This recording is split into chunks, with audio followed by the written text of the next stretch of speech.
right, you guys, so we are on day 10 with Trooper. So I have been starting off by letting him get used to the home environment, starting to get food on him, trying to, get him healthy.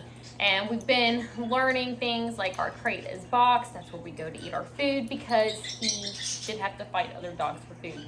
He was abused. He was neglected. He was used as a bait dog in dog fighting, which basically they would muzzle him and let other dogs attack him. Now, anybody who has any brains know that that stuff doesn't really work when it comes to dog training. People think that it fuels bloodlust with other dogs and makes them more likely to continue to attack, but honestly, it really doesn't do that much good as far as training your dogs to fight. So anyway, but that is his story. We go back to the vet in about a week and a half. We'll go back to the vet again. So anyway, we've been learning that crate is boxed. That's where we go to, eat our food. That way he does not have to feel like he has to fight Maya for food or feel like, his food's gonna be taken away. So it's a safety thing for everybody. So he does spend a good bit of his time in the crate. And this is only when I'm not able to supervise him actively. So I have medical problems, I have kids, I have to run errands, I have doctor's appointments, I have other animals. And of course he is not a trained dog, so I cannot just let him free roam in the house right now because he's 8 months old, so he's still a puppy. And we look at things that he could possibly get into if he's free roaming and not trained. He doesn't know what isn't okay to get into. So he understands what "ant" means. So when he is out, he keeps his leash on. It drags on the floor through the house. That way I have a quick control and corrections if needed. When I have birds, so bird seed falls on the floor, right? So when he's going towards the bird seed to try to eat it off the floor, I can "ant." He leaves it alone. When he goes to try to, we've got a boundary. His boundary is the living room that connects to the hallway right here. That goes back towards the kids' bedrooms. That is his boundary. He is not allowed past that point. When he does go back past that point, he gets an "ant" and he comes back in. So he's learning how to place on the cots. I have not formally been training this yet, but we've been working on just getting him to settle there with Maya. And when he is out and I'm not actively doing something with him, that's where he is expected to be, and he's expected to just kind of lay put. He's been doing good with that. So we've been learning pressure, so from leash pressure to body pressure and things like that. So we've been learning some things and he's been doing really good. I feel like day 10, I feel like we're at a really good point where he's still a little scared. He's still a little skittish. We can see his tail is still kind of tucked right now. But we've also got a plate of treats right here. Good boy. So we've also got a plate of treats right here that he's been corrected on a couple of times. So we are about to just go through training, and this is going to be our first actual training exercise. And so same thing like with the trash can. When he goes up to the trash can, he gets an "ant" correction, little leash pop correction. We're not doing anything hard. He really doesn't need any hard corrections. He does really good with very gentle pressure. So for all sense of being able to get him to a point where he can be out unsupervised, I say that but when I say unsupervised would be just being able to free roam the house when we're home. So I don't know in the foreseeable future, am I gonna keep him, or is he gonna end up being, a foster fail? Is he gonna end up going to a new home? We don't know ultimately right now. We're just trying to get him healthy and start some training, regardless of whether he stays with me or goes to someone else. So let's say he does stay with me. Then do I think that he may at some point just free roam the house? I don't know. So we will see. That's going to be entirely up to him and the type of dog he ends up really being. So right now we're going to go ahead and start working on basics. I've got a clicker. So what we're going to do, step 1, you guys have seen me do this with Maya and other dogs, is we're going to start associating the sound of the clicker with the treat. Now he already does sit, so we have a hand signal. We're working on integrating a command. So he knows what the hand signal is, and basically I've been just doing this and luring my hand over his head. So that is a luring technique, and a lot of people, we do that with treats. I have not used treats to do it, but he is a very food motivated dog, so this is gonna be our initial first training session. So we are going to start out with integrating the sound of the clicker with treats. So I'm gonna click and just give him a treat. That way he understands that the click means food is coming. And so this is how you want to start the initial clicker. So he has never heard a clicker before. We have never done this before. This is our first time, and you guys are seeing this. So I'm gonna do this a little bit more.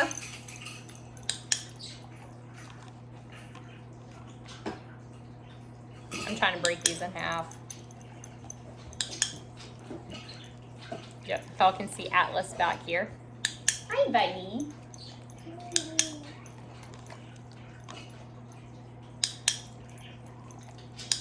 Okay, so what I'm gonna do now is I'm gonna break up some more of these treats so I don't have to break them up in the middle. And we are going to back up a little bit because I want you guys to really be able to see what it is exactly that I'm gonna be doing. Now he is still on his antibiotics. He's on 2 different, good boy. So he went for the plate of food there. I did a gentle, just kind of touch. So we're gonna lure. He sat, which of course we already know, he kind of knows that lure. Not reliable, but he's already been learning it. So I'm just breaking these treats in half right now so that 1, I'm not giving him too much, and 2, they go a little bit farther. Okay, so now that I've got some broken up, I'm gonna have them in my hand.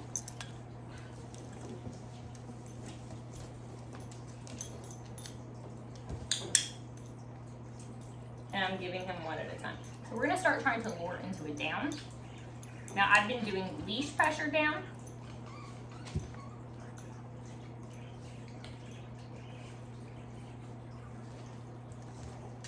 Okay, we'll try it again. I'm starting to kind of get these out of my hand, hang on. Okay, so I'm gonna apply, we're gonna lure down with the treats in my hand. I'm gonna get my clicker ready. With him, he definitely responds really well to leash pressure. If you guys, little bitty corrections here. So he's trying to get the food out of my hand. Just giving him little corrections. That's telling him that's not what I want. So I'm going to apply a little pressure to the collar here. It's not hurting him. Right there, that's what I want. So I keep the food down to lure him down, but then he wasn't doing it completely on his own, so you can use that leash pressure to help pull down. You can also, right here, there's a point in the shoulder blades, you can also push on that to apply pressure to push them into that down. So we're gonna lure back up. Now the first thing you wanna do is, let's see if we can get it without. We can't, so we're gonna keep the food there. I'm gonna let him smell it again. We're gonna pull him back down. Pull him back down. Okay.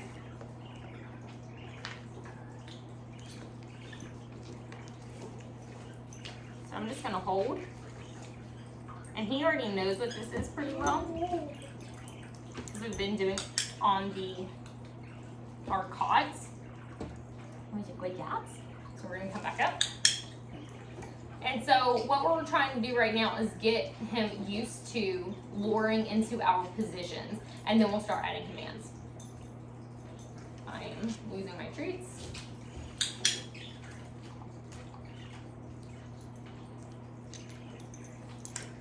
He should be getting the idea here soon. That was very, very minimal pressure there, and he did it. Okay, so we're gonna grab some more treats here. So like when teaching a heel, we're gonna lure, we're gonna keep the food in our app, that was my finger, keep our lure beside us. We're gonna give him his treat. So, but we're not gonna be going that deep today. Right now, what we're gonna be primarily focusing on is our sits and our downs. And so I'm just clicking when he gives me what I want. Okay, so he stood up. So when he stands up, there's no point. You need to get him back into a sit. And we're lowering back in that sit.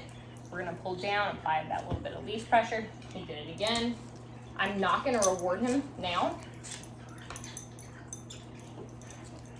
I'm gonna wait. I'm gonna grab pressure. He went down. So we're gonna do it again. Apply that pressure and he goes down. So some dogs lure down very well. Young puppies, you'll see that. Sometimes older dogs do as well. So with him, we're needing that pressure, which is completely okay. So I'm holding that pressure and he does it. So we're learning here. I dropped the treat, hang on. We're learning here that by giving me what I want, and I'm not setting the bar super high here. We're doing two things. So I don't feel like you guys can really see. I'm gonna pull him out. We're gonna lure him back into that down. I didn't even really apply pressure there. So we're gonna lure him back into that sit. Oh boy.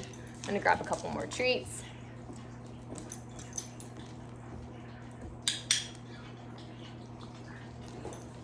And you guys can see we only did that leash pressure a few times and he's learning what I'm wanting. So he's starting to expect, there we go. That's what I want.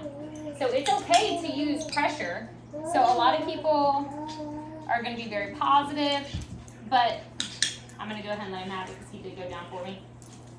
A lot of people are like, oh, don't do pressure, pressure free, blah, blah, blah. I am very much more of a balanced trainer, and I do what works for the dog. So I'm not hurting the dog, and I will never hurt a dog, but some things work better for certain dogs and some things don't. So that pressure, yes, that was a little force, but he's doing it reliably. We weren't hurting him. And he's starting to understand what I'm expecting here. Good boy! Yeah! That's good jobs! So we're gonna... Okay. And there is a plate of dog treats sitting there.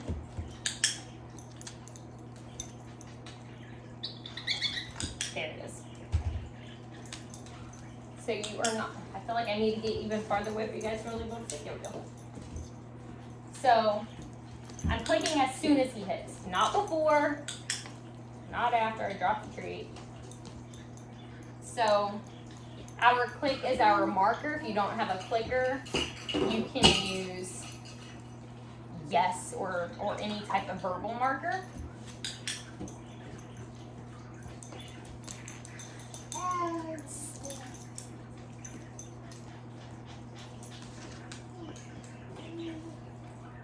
Getting his attention back. Pour it back down. And there we go. Oh boy. I keep dropping treats and he knows it.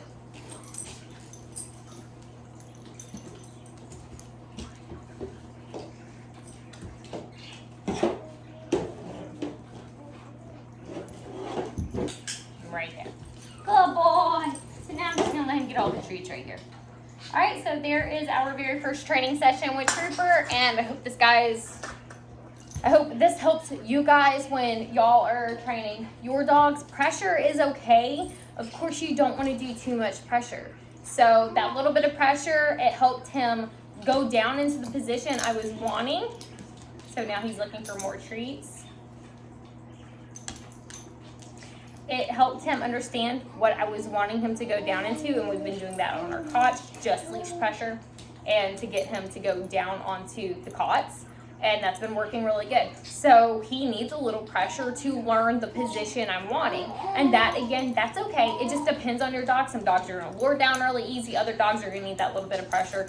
Either way, it's okay. Don't hurt your dog. That's all I have to say. So here he's starting to look around for food. So we're gonna put these treats up, and that's gonna be it, and we'll probably come back at it later on today. And then eventually, once we get that luring and he's knowing the positions I'm wanting him in, good boy, once he's learning the positions I'm wanting him in, we will start on adding the commands in. So anyway, I hope this helps you guys, and we'll see y'all later. Say bye, Trooper. And by the way, Maya is right over here laying on her cot right out of you. My Maya, come. Here's Miss Maya. So, those that are wondering, Maya, go place. Place. Good girl. So, hope this helps, and we'll see you guys next time. Bye. Say bye. Say bye. Oh my gosh. Oh my gosh, Toby. The Toopers. I feel like he's really starting to I feel like he doesn't look quite as skinny. I feel like he's slowly starting to look better too. So, okay, oh, that's a good boy. All right, bye guys.